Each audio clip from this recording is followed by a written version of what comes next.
ফিলিস্তিন সম্পর্কে এই পয়েন্টগুলো আপনাদের সামনে পেশ করি, যেগুলি সম্পর্কে অধিকাংশ মুসলিমরা জানেন না। যেটা জেনে নেওয়া আপনার ইমানি ইসলামী একটি গুরুত্বপূর্ণ কাজ, এই সম্পর্কে আপনার জ্ঞান অর্জন করা।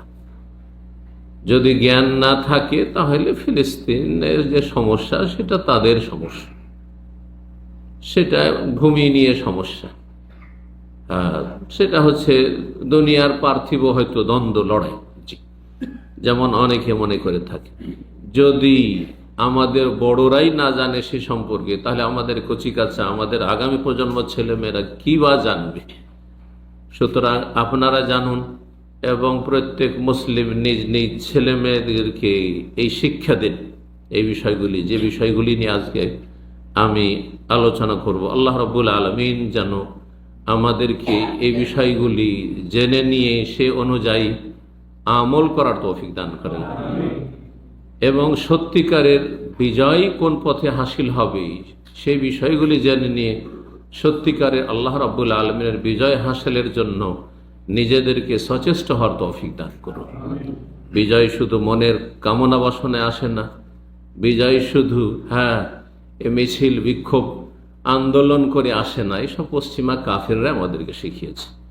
বিজয় আসার জন্য যেসব শর্তগুলি রয়েছে ইনশাআল্লাহ তাআলা আগামী আলোচনাগুলিতে সে সম্পর্কে আলোচনা করব। সেগুলি সম্পর্কে অধিকাংশ মুসলিম উদাসীন, বরং তাদেরকে যদি বলা হয় তো ওইসবের ধারে কাছে নেই, ওইসবের ধারে না। বিজয় চাও কিন্তু বিজয়ের পথে চলতে চাও না। এ হচ্ছে মুসলিমদের বর্তমান অবস্থা। আল্লাহ রাব্বুল সঠিক বুঝ দান করুন, সংশোধনে তৌফিক দান করুন।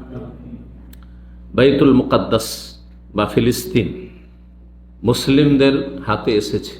তার আগে রোমানদের দখলে ছিল, ইসলামের পূর্বে রোমানদের দখলে ছিল। রোমানদের যে পৃথিবীর মধ্যে দুটো আপনার পরাশক্তি সেই যুগের ছিল, তার একটি হচ্ছে রোমান শক্তি, আর একটি হচ্ছে পারস্য ইরানি শক্তি। দুটোই বিজয় লাভ করেছেন মুসলিম জাতি বা মুসলিমগণ, সাহাবাই কেরামগণ, উমারে ফারুক রাদিয়াল্লাহু তাআলা আনহু, খলিফায়ে রাশেদের আমলে। তো এই ফিলিস্তিনে বা শাম দেশে, বৃহৎ শাম, যেই শাম কয়েক ভাগে আজকাল বিভক্ত হয়েছে, ছোট ছোট দেশ হয়ে। শাম দেশের একটি অংশ হচ্ছে সিরিয়া, আর একটি অংশ হচ্ছে জর্ডন, আর একটি অংশ হচ্ছে লেবানন, আর একটি অংশ হচ্ছে প্যালেস্টাইন, যার একটি অংশের নাম ইহুদিরা। তাদেরকে যে সব কাফের শক্তি রয়েছে সেসব কাফের শক্তিদের পৃষ্ঠপোষকে বরং তাদেরকে দিয়ে দেওয়া হয়েছে। তাদের কোনো অস্তিত্ব ছিল না, যাদের ওপর আল্লাহ রাব্বুল লাঞ্ছনা, জিল্লত, দুর্গতি অবধারিত করেছেন। জরিবাত আলাইহিম জিল্লাতু ওয়াল মাসকানা আইনামা সুকিফু। আল্লাহ বলছেন যেখানে থাক না কেন ইহুদি জাতি, তাদের ওপর লাঞ্ছনা এবং তাদের ওপর দুর্ভোগ আর কষ্ট, এটি আল্লাহর পক্ষ থেকে চাপিয়ে দেওয়া হয়েছে। কিন্তু ইল্লা বিহাবলি মিনাল্লাহ আও হাবলি মিনান নাস, হয় আল্লাহ রাব্বুল আলামিনের সাহায্য নেমে আসবে যদি তারা তওবা করে ফিরে আসে, ঈমান নিয়ে আসে আল্লাহর তৌহিদের ওপর, শেষ রাসূল মুহাম্মদ সাল্লাল্লাহু আলাইহি সাল্লামের ওপর, ওইভাবে যেইভাবে সমস্ত নবী রাসূলগণের প্রতি ঈমান আল্লাহ ফরজ করেছেন। আও হাবলি মিনান নাস, অথবা মানুষের পৃষ্ঠপোষক কোথায়? মানুষের পৃষ্ঠপোষকতায়। তো মানুষের কাফের শক্তির পৃষ্ঠপোষকতায় এই ইহুদি লাঞ্ছিত শক্তি এই মুসলিমদের হার্টের ওপর বসে রয়েছে। আপনার বুকের ওপর, আপনার কলিজার ওপর কেউ যদি বসে থাকে তো আপনার অবস্থাটা কেমন হবে? ঠিক মুসলিম জাতির অবস্থা ঠিক ওই রকমই বর্তমান অবস্থায়, যেখানে ফিলিস্তিন দখল করে আছে এই জালেম, কাফির, লাঞ্ছিত এই ইহুদি শক্তি। উমর ফারুক রাদিয়াল্লাহু তাআলা আনহুর জামানায় শাম দেশের জিহাদ শুরু হয় 15 হিজরি শাওয়াল মাসে মোতাবেক নভেম্বর 636 ঈসাই। নেতৃত্বে ছিলেন প্রধান হিসাবে আবু উবাইদা ইবনুল জাররাহ রাদিয়াল্লাহু তাআলা আনহু, আশরা মুবাশশারার অন্যতম। জি। এবং সেই জিহাদ চলতে থাকে এই ইসলামের বিজয়ের 16 হিজরি 15 হিজরি সওয়াল থেকে শুরু করে রবিউল আউয়াল মাস 16 হিজরি মোতাবেক 637 ঈসাই এপ্রিল মাস পর্যন্ত। কয় মাস হলো তাহলে? সওয়াল থেকে শুরু করে রবিউল আউয়াল, সওয়াল, জিলকাদা, জিলহিজ্জা, এদিকে 3 মাস, আর এইদিকে হচ্ছে 3 মাস, প্রায় 6 মাস ধরে। তারপরে আল্লাহ রাব্বুল আলামিনের পক্ষ থেকে সাহায্য নেমে আসে, বিজয় লাভ করেন মুসলিমরা। আর তারপর ওমর ফারুক রাদিয়াল্লাহু তাআলা সেখানে সশরীরে উপস্থিত হয়ে তাদের সাথে, কাফেরদের সাথে চুক্তি নামা স্বাক্ষর করেন। এই ছিল একটি বিষয়। দ্বিতীয় বিষয় যেটি বলবো, আর তার আগে একটি কথা, সেটি হচ্ছে যে ফিলিস্তিন সম্পর্কে আমাদের ছেলে মেয়েদেরকে যে জানাতে হবে, এই ক্ষেত্রে মনে রাখবেন যে সেখানে রয়েছে মসজিদে আকসা। যেই মোবারক মসজিদ হচ্ছে আমাদের ইমানি সম্পর্কের মসজিদ, তার সাথে রয়েছে আমাদের ইমানি সম্পর্ক। এটি হচ্ছে আমাদের সর্বপ্রথম সমস্যা, এটি হচ্ছে আমাদের সবচেয়ে বড় বিষয়, যেই ক্ষেত্রে মুসলিমদেরকে জানাতে হবে যে এটি তোমাদের দ্বীনের মৌলিক বিষয়। এই মর্মে প্রথম থেকে শুরু করি যে আমরা নিজেরা জানব, আমরা সকলকে জানাবার চেষ্টা করব যে ফিলিস্তিন হচ্ছে সমস্ত আম্বিয়া রসুলগণের এলাকা, আরদুল আম্বিয়া। বিশেষ করে ইব্রাহিম খলিলুল্লাহ আলাইহিস সালাতু ওয়াস সালামের পর থেকে শুরু করে যত নবী রসুল এসেছেন সবগুলি প্রায় ইব্রাহিম আলাইহিস সালামের বংশোদ্ভূত। ইব্রাহিম আলাইহিস সালামের বংশ থেকে অধিকাংশ আম্বিয়া রসুলগণ হচ্ছে বনু ইসরাইল, অর্থাৎ ইব্রাহিম আলাইহিস সালামের ছেলে ছিলেন কয়জন? 2 জন, ইসমাইল আর আরেকজন হচ্ছেন ইসহাক। আর ইসহাকের ছেলের নাম কি ছিল? ইয়াকুব। এই ইয়াকুবের অপর নাম হচ্ছে ইসরাইল। সেখান থেকে যে বনি ইসরাইল মানে ইসরাইলের বংশধর। তো ইসহাক আলাইহিস সালামের বংশ থেকে অধিকাংশ আম্বিয়া রসুলগণ এসেছেন ইব্রাহিম আলাইহিস সালামের পরে। যেমন ইসহাক আলাইহিস সালামের ছেলে ইয়াকুব আলাইহিস সালামের ছেলে নবী ইউসুফ আলাইহিস সালাম, তারপরে জাকারিয়া, ইয়াহিয়া, মূসা, ঈসা, সমস্ত আম্বিয়া রসুলগণ এসেছেন এই বংশ থেকে। আর আম্বিয়াদের সাথে সম্পর্ক হচ্ছে মুসলিম উম্মার, কারণ সমস্ত আম্বিয়া রসুলগণ মুমিন মুসলিম ছিলেন। আর একটি আলোচনা গুরুত্বপূর্ণ, জরুরি, সেটা হচ্ছে প্রত্যেক নবী রসুল আদম আলাইহিস সালাম থেকে শুরু করে এবং তাদের যারা সত্যিকারের অনুসারী তারা সকলে মুসলিম, আর যারা অনুসারী নয় তারা যুগে যুগে কাফির, তাদের নাম থেকে। যারা ঈমান নিয়ে এসছে তাদের নাম মুমিন, বিশ্বাসী, আর যারা ঈমান নিয়ে আসেনি তাদের নাম হচ্ছে কাফের, অবিশ্বাসী, অমান্যকারী। যারা ঈমান নিয়ে এসছে এবং মেনে নিয়েছে তাদের নাম হচ্ছে মুসলিম, আর যারা মেনে নেয়নি তাদের নাম হচ্ছে কাফের। কোরআনে এই দুটো নামই দেওয়া হয়েছে। দুটোর মানব জাতিকে 2 ভাগে ভাগ করা হয়েছে। ঈমান নিয়ে এসে থাকে তো তাদের নাম হচ্ছে মুমিন মুসলিম, আর ঈমান যদি না নিয়ে এসে থাকে তাদের নাম হচ্ছে কাফের। অমুসলিম আজকাল বলা হচ্ছে নরম করে। আজকাল অধিকাংশ মানুষ কাফের বলতে চায় না, মনে করে কাফের বলে একটা গাল হয়ে গেল, এটা কোরআনের ভাষা কাফের বলা।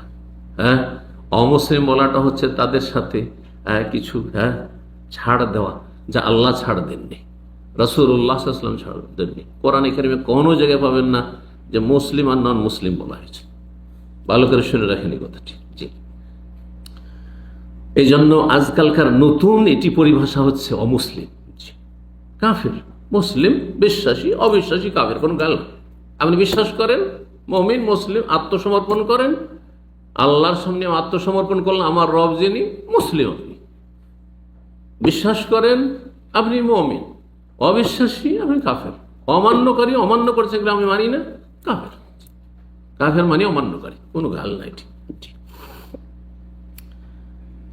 ফিলিস্তিন হচ্ছে সমস্ত আম্বিয়া রসুলগণের দেশ। ইব্রাহিম আলাইহিস সালামের আসল বাড়ি ছিল কোথায়? ইরাকে।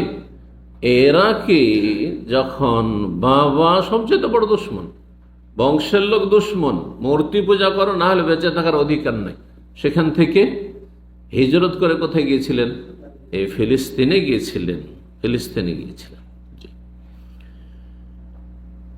তারপরে 3 নম্বর পয়েন্ট, লূত আলাইহিস সালামকে আল্লাহ রাব্বুল আলামিন যে তার আযাব থেকে রক্ষা করেছেন, আর তার জাতিকে যে সমকামী জাতি ছিল, নোংরা নিকৃষ্ট জাতি ছিল, অভিশপ্ত জাতি ছিল, আল্লাহর গজবপ্রাপ্ত জাতি ছিল, তাদেরকে কঠিন শাস্তি দিয়ে ধ্বংস করেছেন এই বদভ্যাসের কারণে। আর তার উপর কুফরি, আল্লাহকে অমান্য করা, আল্লাহর দ্বীনকে অমান্য করা, নবীকে অস্বীকার করা, কুফরির অপরাধ, তার সাথে এই নোংরামি সমকামিতার অপরাধে এমন ভাবে ধ্বংস করেছে, ওই জমিন গিয়ে আল্লাহ রাখেন, ধ্বংস করেছেন। আল্লাহ বলছেন যে লূত আলাইহিস সালামকে আমি কি করব? পরিত্রাণ দেব, এবং তার পরিবারে যারা ঈমানদার, তার মেয়েরা ঈমানদার ছিলেন, স্ত্রী কাফেরা ছিলেন, সেজন্য তার স্ত্রীকে কানাত মিনাল গাবিরিন, সেও ধ্বংসপ্রাপ্তদের অন্তর্ভুক্ত, তাকেও আল্লাহ ধ্বংস করেছে। জি, আল্লাহর আযাব গজব অপরাধীকে ছাড়বেন না, সে অপরাধী যেখানকারই হোক না কেন, যে কোনো সম্ভ্রান্ত পরিবারের হোক না কেন, নবী রাসূলের পরিবারের হোক না কেন, স্পষ্ট প্রমাণ করে লূত আলাইহিস সালামের এই কাহিনী। লূত আলাইহিস সালাম সম্পর্কে আল্লাহ বলেছেন সূরা আম্বিয়ার 8 নম্বর 71-এ যে ওয়ানাজ্জাইনাহু ওয়া লূতান, ইব্রাহিম আলাইহিস সালামকে এবং লূত আলাইহিস সালামকে যে আমি জালেম কাফেরদের থেকে মুক্ত করেছিলাম, নাজাত দিয়েছিলাম, এবং লূত আলাইহিস সালামকে যে আযাব গজব নাযিল হয়ে সেই এলাকায়, সাদ্দুম এলাকায়, তার জাতির এলাকায় সে আযাব থেকে রক্ষা করেছিলাম। কোথায়? তাকে পৌঁছে দিয়ে ইলাল আরদিল্লাতি বারাকনা ফিহা, সেই ভূমিতে তাকে পৌঁছে দিয়ে বা হিজরত করার নির্দেশ দিয়ে যাতে আমি বরকত নিহিত রেখেছি, বরকত রেখেছি। সেটি ছিল ফিলিস্তিন। 4 নম্বর বিষয় হচ্ছে দাউদ আলাইহিস সালাম। দাউদ আলাইহিস সালাম, তার দেশ ছিল ফিলিস্তিন। জি, এবং তিনি তার মেহরাব যেখানে বিশেষ ইবাদত বন্দী করতেন সেটি ছিল ফিলিস্তিনে। 5 নম্বর বিষয় সুলাইমান আলাইহিস সালাম, যে সেই যুগের পৃথিবীর রাজত্বের মালিক ছিলেন তিনি, এবং শুধু মানুষের উপর তার রাজত্ব ছিল না, তার রাজত্ব ছিল পশু পাখির ওপর, এবং জিনরা তার অধীনস্থ ছিল। তার রাজধানী ছিল ফিলিস্তিন। তিনি রাজত্ব করেছেন পৃথিবীর কোত্থেকে? ফিলিস্তিন থেকে। এবং এই সুলাইমান আলাইহিস সালাম সম্পর্কে সূরা নামলে যে কাহিনী বর্ণনা করা হয়েছে তাতে রয়েছে হুদহুদের কাহিনী, আর রয়েছে তাতে সেই পিপিলিকার কাহিনী। জি, একবার সুলাইমান আলাইহিস সালাম যাচ্ছেন, তার সেনাবাহিনী সবকে, সাথী সঙ্গীদেরকে নিয়ে, আর সামনে রয়েছে পিপিলিকার বাসা, পিপিলিকার বাসা। তখন একটি পিপিলিকা কথা বলছে, আমাদের সামনে পিপিলিকা কথা বলছে, সতর্ক করছে জাতিকে, আমরা তো জানতে পারবো না যে কি করছে না করছে, কিন্তু সুলাইমান আলাইহিস সালাম ভাষা বুঝতেন। এই পিপিলিকা কি বলছে? ইয়া আইয়ুহান নামলু, হে পিপিলিকার দল। একটি কালাত নামলাতুন, একটি পিঁপড়া বলছে, একটি পিপিলিকা বলছে ইয়া আইয়ুহান নামল, হে পিপিলিকার দল, উদখুলু মাসাকিনাকুম, তোমাদের গর্তে বাসায় ঢুকে পড়ো। মাসাকিনাকুম আপনারা বলছেন সাকান, আজকাল বাসাকে বলা হচ্ছে। লা ইয়াহতিমান্নাকুম সুলাইমান ওয়া জুনুদুহুম লা ইয়াশউরুন, সুলাইমান এবং তার সেনাবাহিনী তোমাদেরকে না বুঝে, বুঝতে পারবে না যে এখানে পিপিলিকার বাসা আছে, এত ভিড় ভাড়ে যাচ্ছে, হাজার হাজার সেনাবাহিনী নিয়ে পায়ের তলায় তোমাদেরকে দলে দিয়ে শেষ করে দিবে, শেষ হয়ে যাবে তোমরা সব। এই এলাকা হচ্ছে ফিলিস্তিনে, আসকালান নামক একটি শহর রয়েছে তার পাশে, ফিলিস্তিনে এই জায়গা। এখানেই জাকারিয়া আলাইহিস সালামের মেহরাব, যে মেহরাবের কথা কোরআনে কারিমে রয়েছে, কুল্লামা দাখালা আলাইহা জাকারিয়া আল মেহরাব ওয়াজাদা ইনদাহা রিজক, যে জাকারিয়া আলাইহিস সালাম কি করছিলেন?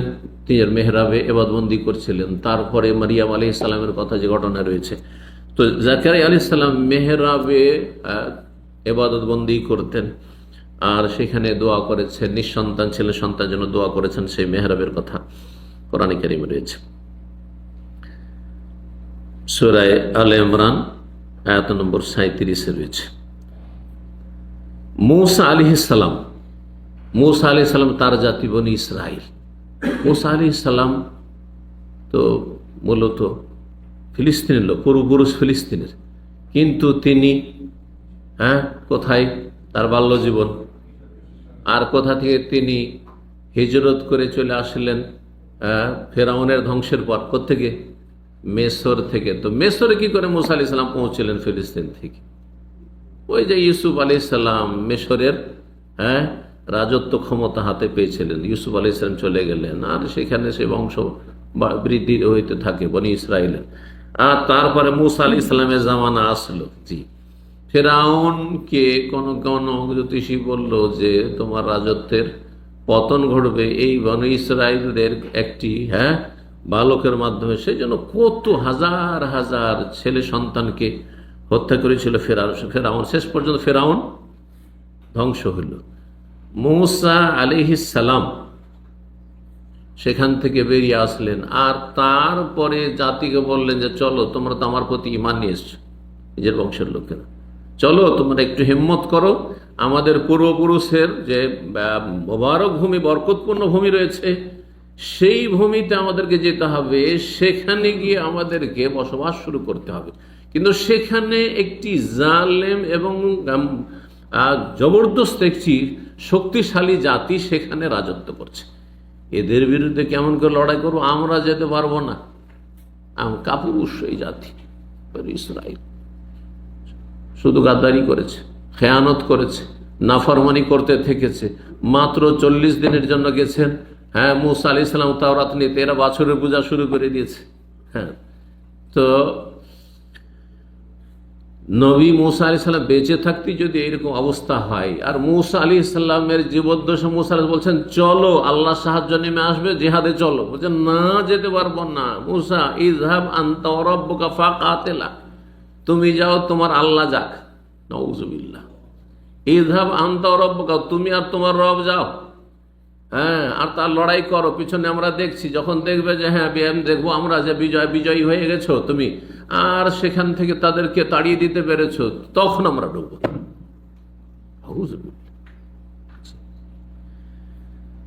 তো মূসা আলাইহিস সালাম তাদেরকে বলে চলো, উদখুলুল আরদাল মুকাদ্দাসাতাল্লাতী কাতাবাল্লাহু লাকুম, সেই মুকাদ্দাস পবিত্র ভূমিতে চলো জিহাদ করার জন্য, যেটা আল্লাহ তোমাদের ভাগ্যে লিখে রেখেছেন তোমাদেরই হবে।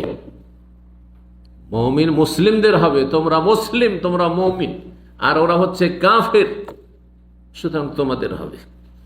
সেটা হচ্ছে এই প্যালেস্টাইন। 7 নম্বর বিষয়, এই ফিলিস্তিনের ভূমিতে অনেক মুজিজা, অলৌকিকত্ব ঘটেছে। এখানে ঈসা আলাইহিস সালাম ভূমিষ্ঠ হয়েছে। ঈসা আলাইহিস সালামের মা ছিল, কিন্তু কোনো বাবা ছিল না। বাবা ছাড়া আল্লাহ রাব্বুল আলামিন মানব জাতিকে দেখিয়ে দিয়েছেন যে পৃথিবীতে আল্লাহ প্রতিটি বিষয়ের জন্য মাধ্যম করেছেন। অসুস্থ হয়েছেন, ওর জন্য একটু ওষুধ খেতে হবে, তাহলে ভালো হবে, মাধ্যম। কিন্তু এটি মাধ্যম মাত্র। মাধ্যম ছাড়াও আল্লাহ ইচ্ছা করলে যে কোনো কিছু করে দিতে পারে। কোন ফায়াকুন, হয়ে যাও বললে হয়ে যাবে, ভালো হয়ে যাও, ভালো হয়ে গেল। সবকিছুই হতে পারে, সবকিছু হইতে পারে। এইরকমই ছেলে মেয়ের ভূমিষ্ঠ হওয়া অথবা প্রজন্ম বাড়া, এর জন্য প্রজন্মের জন্য আল্লাহ রাব্বুল আলামিন একটি মাধ্যম তৈরি করেছেন, যে পুরুষ নারীর সহবাসের মাধ্যমে গর্ভধারণ করবে, আর তারপরে কি হবে? প্রজন্ম বাড়াবে। কিন্তু আল্লাহ দেখিয়ে দিয়েছেন, দেখো আমি পুরুষও নেই, নারী নেই, আদম আলাইহিস সালামকে সৃষ্টি করে দেখিয়ে দিলাম বিনা মাধ্যম। তারপরে পুরুষ আছে কিন্তু নারী নেই, তাও দেখিয়ে দিলাম। আদম আলাইহিস সালাম আছে কিন্তু কোনো মহিলা নেই, সৃষ্টি করে দিলেন আল্লাহ রাব্বুল কাকে? হাওয়া আলাইহিস সালামকে। তারপর আল্লাহ বলেন ঠিক আছে আরেকটা দেখিয়ে দিই। হ্যাঁ হ্যাঁ, নারী আছে কিন্তু নর নেই। হ্যাঁ, নারী আছে কিন্তু নর নেই, পুরুষ নেই। হ্যাঁ, ঈসা আলাইহিস সালামের মা মারিয়াম আছে কিন্তু তার স্বামী নেই। হ্যাঁ, কুমারী, বিবাহ হয়নি। দেখো আমি দেখে গর্ভ ধারণ করলো কিভাবে মারিয়াম আলাইহিস সালাম, কুন ফায়াকুন। আর তারপরে বাকি সমস্ত মানুষের জন্য আল্লাহ একটা মাধ্যম তৈরি করে দিয়েছে, এই মাধ্যম ছাড়া হবে না। তো এই একটি মুজিজা আল্লাহ রাব্বুল যা দেখেছেন তা ছিল কোথায়? ফিলিস্তিনে ছিল। এই ফিলিস্তিন থেকে ঈসা আলাইহিস সালামকে আল্লাহ রাব্বুল আলামিন ৭ আসমানে উঠিয়েছেন, তার কথাও কোরআনে কারিমে বর্ণনা করা হয়েছে। কখন উঠিয়েছিলেন আল্লাহ রাব্বুল আলামিন, কেন উঠিয়েছিলেন? এই ইহুদিরাই ঈসা আলাইহিস সালামকে হত্যা করার জন্য ঘেরাও করেছিল যে আজকে শেষ করে দেব। আল্লাহ রাব্বুল আলামিন এই ইহুদিদের অনিষ্ট থেকে রক্ষা করেছে। ইহুদিরা বহু নবী রাসূলকে খুন করেছে, এমনকি ঈসা আলাইহিস সালামকে খুন করার জন্য তারা উঠে পড়ে লেগেছিল। আল্লাহ বলছেন ওমা কাতালুহু, এখনো খ্রিস্টান বিভ্রান্তদের ভ্রান্ত আকীদা যে ঈসা আলাইহিস সালামকে শুলে চড়ানো হয়েছে, তাই না? আর ঈসা আলাইহিস সালামকে শুলে চড়ানোর মাধ্যমে ঈশ্বর নিজের পুত্রকে শুলে চড়িয়ে দিয়ে খ্রিস্টান জাতির যত পাপ রয়েছে সমস্ত পাপের মোচনের ব্যবস্থা করে দিয়েছে। এই ভ্রান্ত বিশ্বাস হচ্ছে কাদের? আল্লাহ যদি ক্ষমাই করবেন হ্যাঁ খ্রিস্টানদেরকে, তো আল্লাহ এমনি ক্ষমার ঘোষণা করে দেন নিজের পুত্রকে কোরবানি করে। কেন? এটা ছোট বাচ্চাও বুঝবে। হ্যাঁ, নিজের ঈশ্বর নিজের সন্তানকে আবার কোরবানি করিয়ে তারপর কার জন্য কোরবানি করবে? নিজের ছেলেকে কেউ জবাই করায়, নিজের ছেলেকে খুন করায়, আর তারপরে আমি জাতির কাফফারা। কেন? এমনিতে হবে না? আল্লাহ কি অক্ষম? হ্যাঁ, চিন্তা করুন তো দেখি, যদি ঈসা আলাইহিস সালাম আল্লাহর পুত্র হয় তো এমনি আল্লাহ করতে পারতেন না ক্ষমার ঘোষণা যে খ্রিস্টান সব মাফ, 7 খুন সব মাফ? কত ভ্রান্ত বিশ্বাস। আল্লাহর খণ্ডনে সূরা আলে ইমরান বলছে ওমা কাতালুহু ওমা সালাবুহু, তারা হত্যাও করেনি, খুনও করতে পারেনি ইহুদিরা। ওমা সালাবুহু, তারা শুলেও চড়াতে পারেনি। ওয়ালাকিন শুব্বিহা লাহুম, তাদের বুঝতে ভুল হয়েছে, আসলে অন্য লোকে খুন করেছে, অন্য লোকে খুন করেছে। তাদের নিজেদের লোককে, যে প্রথম খুন করার জন্য হয়েছে তাকে খুন করেছে, তাকে ঈসা আলাইহিস সালামের রূপ দিয়ে দেওয়া হয়েছে। বরং আল্লাহ কি করেছেন, তাকে তার কাছে 4র্থ আসমানে উঠিয়ে নিয়েছেন। 8 নম্বর বিষয়, মারিয়াম আলাইহিস সালাম যখন গর্ভধারণ করলেন, তারপরে যখন পূর্ণতা লাভ করলো, এখন বাচ্চা ভূমিষ্ঠ হবে, সেই সময় এক সময় এই মারিয়াম আলাইহিস সালাম যখন তার কক্ষে বন্ধ ছিলেন, তার কাছে গায়েব থেকে আনসিজন ফলমূল আসত, আনসিজন ফলমূল আসত। সেই মারিয়াম আলাইহিস সালাম পেটে যখন গর্ভধারণ করলেন, তখন আল্লাহ রাব্বুল আলামিন আনসিজন ফলমূল দিতে পারতেন না, দিতে সক্ষম, কিন্তু কেন দিলেন না? এখন বাচ্চা হয়েছে, একেবারে ক্ষীণ অবস্থায়, অসুস্থ অবস্থায়, রুগ্ন হয়ে, প্রচন্ড খিদা লেগেছে। এই অবস্থায় আল্লাহ বলছেন ওয়াহুজ্জি ইলাইকি বিজিযইন নাখলা, তোমাকে খিদা লেগেছে প্রচন্ড, আর তোমার খাবার প্রয়োজন, এই যে খেজুর গাছে খেজুর আছে, খেজুর গাছটাকে নাড়া দাও, হ্যাঁ ঝাঁকানি দাও, হ্যাঁ তো সাকিত আলাইকি রতাবান জানিয়া, তাহলে রতাব তাজা তাজা খেজুর ওপর থেকে পড়বে, ওইটা কুড়িয়ে খাও। যে আল্লাহ ওখানে এমনিতে খেতে দিচ্ছেন, ওইটা আল্লাহ এখানে কেন করলেন? তাফসীরকাররা বলেছেন যে ওই সময় যখন গায়েব থেকে এমনিতেই খাবার আসছিল, তখন মারিয়াম আলাইহিস সালামের ভালোবাসা মহব্বত শুধুমাত্র আল্লাহর সাথে ছিল, শুধুমাত্র আল্লাহর সাথে ছিল। কিন্তু এখন বাচ্চা যখন ভূমিষ্ঠ হয়েছে, তখন বাচ্চার ভালোবাসা তো বুঝতে পারেন, ছেলে মেয়েদের ভালোবাসা, তো এইখানে বাচ্চা একটা বড় অংশ পেয়ে গেছে ভালোবাসার। আল্লাহ বলছে ঠিক আছে, এখন একটু খেটে খাও, হ্যাঁ হ্যাঁ, ঝাঁকানি দাও আর তারপর ওপর থেকে পড়বে, তখন কুড়িয়ে খাও। তো এই ঘটনা কোথাও ঘটেছে? হ্যাঁ, ফিলিস্তিনে ঘটেছে। জি। 9 নম্বর বিষয়, শেষ জামানে যখন কিয়ামত কাছে আসবে, ঈসা আলাইহিস সালাম আসমান থেকে নেমে আসবেন সাদা মেনারার পাশে, সহিহ মুসলিমের 5228 নম্বর হাদিস, এবং সেখানে এসে দাজ্জালকে তিনি হত্যা করবেন। সেটি ফিলিস্তিনে, সেটি প্যালেস্টাইনে। 10 নম্বর বিষয়, আবু দাউদ, নাসাই, তিরমিজি, ইবনে মাজাহ রয়েছে, মুসনাদ আহমদে রয়েছে যে এই ফিলিস্তিন বা শাম দেশ হচ্ছে আরদুল মাহশারে ওয়াল মানশার, এটি হচ্ছে হাসর, এখানে মানুষের হাসর হবে। সেই হাসর নিয়ে ওলামাদের ইখতিলাফ রয়েছে, সেটা পৃথিবীর পার্থিব হাসর নাকি পরকালের আখিরাতের হাসর। গবেষকরা বলেছেন এটা পৃথিবীর হাসর, দুনিয়া ধ্বংস হওয়ার আগে, যখন পৃথিবী ফিতনায় ভর্তি হয়ে যাবে, তখন পৃথিবীর মধ্যে ফিতনামুক্ত ভূমি শাম দেশ থেকে যাবে। নবী সাল্লাল্লাহু আলাইহি সাল্লাম ভবিষ্যৎবাণী করেছেন, এবং নবী সাল্লাল্লাহু আলাইহি সাল্লাম সাহাবায়ে কেরামদের যারা উপদেশ চেয়েছেন যে কোন জায়গায় আমরা গিয়ে আশ্রয় নেব, বলেছেন আলাইকুম বিআরদিশ শাম, শাম দেশে তোমার আশ্রয় নিয়ে। তো এই শাম দেশ ফিলিস্তিন। জি।